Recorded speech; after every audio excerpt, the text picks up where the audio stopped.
బంగ్లాదేశ్. బంగ్లాదేశ్ ఇప్పుడు మరో పాకిస్తాన్‌గా తయారైపోయింది భారతదేశానికి తూర్పున. కానీ ఇప్పుడు బంగ్లాదేశ్‌లో ఎనర్జీ క్రైసిస్. బంగ్లాదేశ్ చీకట్లో మగ్గిపోతుంది. ఏ విధంగా అంటే 8 గంటలు రాత్రి 8 గంటల తర్వాత అన్ని షాపింగ్ మాల్స్, మార్కెట్లు, ప్రభుత్వంలో పనిచేసే ఇతర కార్యాలయాలు లాంటివి కూడా రాత్రి 8 తర్వాత అసలు ఉండకూడదు అనే ఒక బ్యాన్ ఇప్పుడు బంగ్లాదేశ్‌లో వచ్చింది. ఎందుకంటే power crisis, severe power crisis అండి. ఎంత పవర్ క్రైసిస్ అంటే ఆల్మోస్ట్ ఈ యొక్క 18,900 మెగావాట్లు పవర్ కావాలి రోజుకి. కానీ 15,800 అంటే 3,200 మెగావాట్లు తక్కువగా ఉంటుంది. కాబట్టి దాన్ని సేవ్ చేయాలి, లేదా పవర్ అంతా పవర్ గ్రిడ్ కొలాప్స్ అయ్యే అవకాశం ఉంది. అందుకని రాత్రి 8 తర్వాత పవరు ఎట్టి పరిస్థితుల్లో షాపింగ్ మాల్స్ ఏ షాపులు ఉండకూడదు అన్నట్టు ఎక్కడికక్కడ చీకట్లో మగ్గిపోతుంది రాత్రులంతా బంగ్లాదేశ్లో. ఇదే విధంగా డీజిల్ కొరత కూడా భయంకరంగా వచ్చేసింది. డీజిల్ సరిపోకుండా పెట్రోల్ బంకుల దగ్గర లైను ప్రైస్ కూడా పెరిగిపోయింది. ఇది పరిస్థితి బంగ్లాదేశ్లో. మరి ఇప్పుడు పాకిస్తాన్, చైనా వచ్చి బంగ్లాదేశ్ను ఆదుకుంటాయా?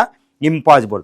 ఏదో చైనా నుంచి కాస్త డీజిల్ ఇంపోర్ట్స్ వస్తాయి. కానీ ఇప్పుడు ప్రస్తుతం బంగ్లాదేశ్ ఎదుర్కొంటున్న, అంటే తారిక్ రెహమాన్ ప్రభుత్వం ఎదుర్కొంటున్న పవర్ క్రైసిస్ నుంచి బయట పడాలంటే బంగ్లాదేశ్కు ఒకటే ఒక దిక్కు భూమి మీద, అదేంటంటే ఇండియా. వెంటనే ఇప్పుడు ఇండియాని బంగ్లాదేశ్ తారిక్ రెహమాన్ ప్రభుత్వం రిక్వెస్ట్ చేస్తుంది, వేడుకుంటుంది. ఏమనంటే మాకు డీజిల్ పెంచండి. 2017లో అప్పుడు షేక్ హసీనా గవర్నమెంట్ ఉన్నప్పుడు మోడీ ప్రభుత్వానికి షేక్ హసీనాకి 131 కిలోమీటర్ల పాటు ఒక పైప్ లైన్ నిర్మించి దాని ద్వారా డీజిల్ ఎక్స్పోర్ట్ చేయాలి.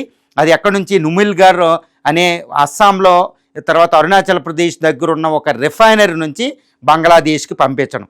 అదేవిధంగా అదానీ పవర్ అని ఇప్పుడు జార్ఖండ్లో నిర్మించిన థర్మల్ పవర్ స్టేషన్ నుంచి ఆల్మోస్ట్ 1600 మెగావాట్ల పవర్ని బంగ్లాదేశ్కి వెళ్ళడం. అది కూడా 2017లోనే నిర్మించారు. అంటే బంగ్లాదేశ్ పవర్లో 10% పవరు ఒక్క అదానీయే సప్లై చేస్తారు.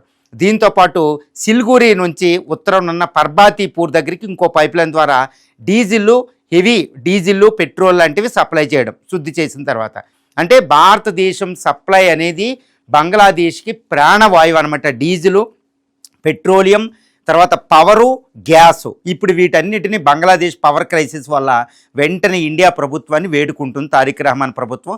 మీరు షేక్ హసీనా గవర్నమెంట్ ఉండగా చేసుకున్న ఒప్పందాలు, అంటే షేక్ హసీనా అయితే ఢిల్లీ పంపించేస్తారు, మళ్ళీ బయటకు రానివ్వరు. షేక్ హసీనా వెళితే ఉరేస్తారు. కానీ షేక్ హసీనా ప్రభుత్వం కుదుర్చుకున్న, మోడీ ప్రభుత్వం కుదుర్చుకున్న కాంట్రాక్ట్ ప్రకారం, ఆ డీల్ ప్రకారం గ్యాసు, డీజిల్ అయితే కావాలంట వాళ్ళకి. ఇప్పుడు బంగ్లాదేశ్కి భారత ప్రభుత్వం కూడా పాజిటివ్గా రెస్పాండ్ అయింది. ఎందుకంటే బంగ్లాదేశ్ రీసెంట్గా prime minister Tarique Rahman India రావాల్సిన చైనా వెళ్ళి చైనాతో ఒప్పందాలు కుదుర్చుకున్నారు. ఇది F-60, అది ఆల్మోస్ట్ JF-1660E అని యుద్ధ విమానాలు 40 కొన్నాడు. మోకలా పోర్ట్ చైనాకి ఇచ్చాడు. ఇండియా కాంట్రాక్ట్ క్యాన్సిల్ చేసి సిలిగురి దగ్గర తీస్తా రివర్ వాటర్ డెవలప్మెంట్ ప్రాజెక్ట్ చైనాకి ఇచ్చాడు. కానీ ఇండియాకు మాత్రం రమ్మంటే ఆలోచిస్తున్నాడు బ్రిక్స్ సమ్మిట్కి సెప్టెంబర్ 12, 13 తారీఖుల్లో. ఇప్పుడు పవర్ క్రైసిస్ వచ్చింది. ఏ దేశం ఆదుకోగలదు? చైనానా? ఏ దేశం కూడా ఆదుకోలేదు. వెంటనే ఇండియాని రిక్వెస్ట్ చేయడం. ఇండియా మనకి దినేష్ త్రివేది ఇప్పుడు రీసెంట్గా బంగ్లాదేశ్కి రాయబారిగా మోడీ ప్రభుత్వం పంపడం జరిగింది. ఈ దినేష్ త్రివేది గారు అక్కడ ఎనర్జీ మినిస్టర్ని, ప్రైమ్ మినిస్టర్ తారిక్ రెహమాన్ గారిని కలిసి మేము మీకు సహకరిస్తాం, మేము మీకు హెల్ప్ చేస్తాం, పవరు, డీజిల్ ఉత్పత్తి మీకు సప్లై ఎక్కువ చేస్తామని అభయం ఇవ్వడం జరిగింది.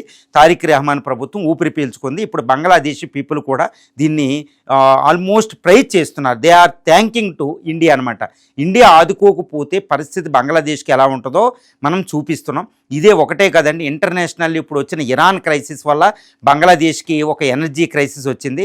రెండోది ఏంటంటే రీసెంట్గా మొహాష్ ఖలీ అనే ప్రాంతంలో టెర్మినల్ దగ్గర ఎల్ఎన్జీ యొక్క నౌకల ట్యాంకర్ల వాళ్ళు దింపలేకపోయారు. కాబట్టి దారుణమైన పరిస్థితి. LNG supply, gas supply, diesel crisis అక్కడ వచ్చింది. ఇప్పుడు ఇండియాతోనే అది గట్టెక్కే అవకాశం ఉంది. ఈ యొక్క జార్ఖండ్లో అదానీ పవర్ నుంచి అక్కడ పవర్ వెళ్ళే అవకాశాలు ఉంది గ్రిడ్ ద్వారా. ఇప్పుడు బంగ్లాదేశ్ గ్రిడ్ ద్వారా ఎక్కువ పవర్ని, మెగావాట్లు, ఒక 100s ఆఫ్ మెగావాట్స్ని ఇప్పుడుగా అక్కడ గ్రిడ్ ద్వారా పంపిస్తున్నారు.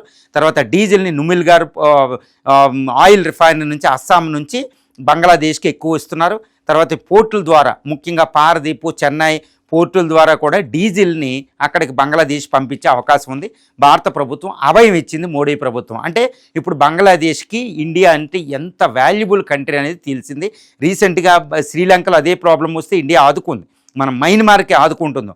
సౌత్ ఏషియాలో ఇండియా పవర్ హబ్. ఈవెన్ రష్యాకి ఆ ప్రాబ్లం వచ్చినా మనం పెట్రోల్ ఎందుకు అంటే ఒకటేనండి, భారతదేశం తన అవసరాల్లో 80% పెట్రోలియంని దిగుమతి చేసుకుంటాం, గ్యాస్లో 50% అవసరాలని దిగుమతి చేసుకుంటాం.